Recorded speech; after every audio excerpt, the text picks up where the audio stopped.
அகமதாபாத் விமான விபத்தில் விமானத்தில் பயணித்த 242 பேரில் ஒருவர் மட்டும் உயிர் பிழைத்திருப்பதைப் போலவே கடந்த காலங்களிலும் சில நிகழ்வுகள் நடந்துள்ளன.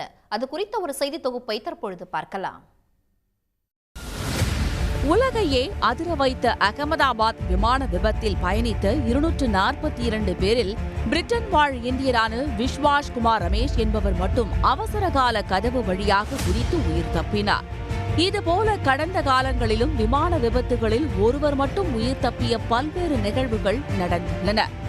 1987 அமெரிக்காவின் டெட்ராய்ட் விமான நிலையத்திலிருந்து புறப்பட்ட சில நிமிடங்களில் விபத்துக்குள்ளான நார்த் வெஸ்ட் ஏர்லைன்ஸ் விமான விபத்தில் பயணித்த 156 பேரில் 4 வயது சிறுமி சிசிலியா செச்சன் மட்டுமே உயிர் பிழைத்தார். 2009 பிரான்சிலிருந்து கொமோரோ சென்று கொண்டிருந்த ஏர்பஸ் 310 விமானம் நடுவானில் திடீர் கொந்தளிப்பால் இந்திய பெருங்கடலில் விழுந்து நொறுங்கியது.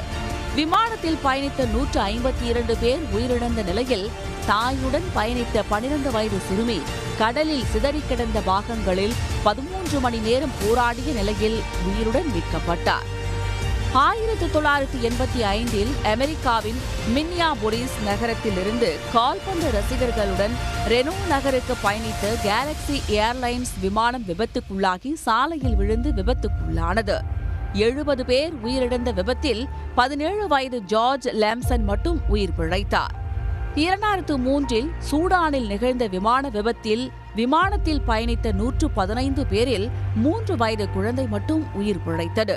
சூடான் துறைமுகத்திலிருந்து கார்ட்டூம் நகருக்கு சென்று கொண்டிருந்த போது என்ஜின் கோளாறால் நேர்ந்த விபத்தில் முகமது எல் ஃபட்டேஷ் மரத்தின் அருகில் காயங்களுடன் கண்டெடுக்கப்பட்டார். 2003 அல்ஜீரியாவின் தமன் ரசத் நகரத்திலிருந்து அல்ஜியஸ் நோக்கி புறப்பட்ட விமானம் சில வினாடிகளில் நிலத்தில் விழுந்து வெடித்து சிதறியதில் விமானத்தில் பயணித்த 103 பேரில் 28 வயது இளம் ராணுவ வீரர் யூசுப் ஜிலாலி மட்டும் உயிர் பிழைத்தார். 1972 அப்போதைய செகோஸ்லோவியாவில் 33,000 அடி உயரத்தில் பறந்து கொண்டிருந்த போது வெடிகுண்டு வெடித்து 2 துண்டுகளாக விமானம் சிதறுண்ட கோர விபத்தில் பெண் விமான ஊழியர் உயிர் தப்பினார். விமானம் வெடித்ததும் பின்பகுதியை தொற்றிக்கொண்ட வெஸ்னா புல்வொய்க் பனிப்படர்ந்த வனப்பகுதியில் விழுந்ததால் நல்வாய்ப்பாக உயிர் தப்பினார். பாராசூட் இன்றி 33,000 அடி உயரத்திலிருந்து விழுந்த வெஸ்னாவின் உடலில் பல்வேறு எலும்புகள் உடைந்ததால் 10 நாட்கள் கோமாவுக்கு சென்று மீண்டது குறிப்பிடத்தக்கது.